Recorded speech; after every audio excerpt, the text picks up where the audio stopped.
Puerto Rico, October 30th, 1950. Nationalist Party members revolted against the government.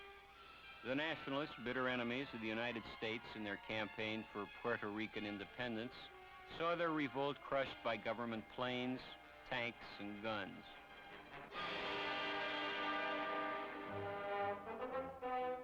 Two days later in Washington, President Harry Truman left his temporary home at Blair House for his daily walk to work. The White House was undergoing repairs at the time. Secret Service men were at his side.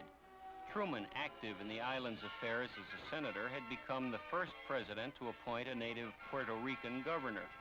There was no reason for the president to anticipate the violence that would occur outside of Blair House that day.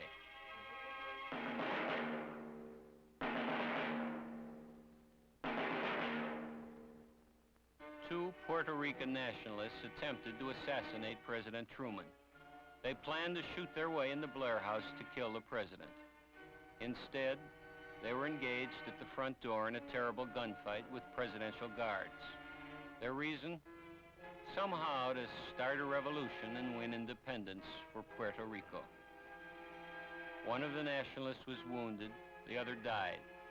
Two presidential guards were wounded, another died. The president was spared.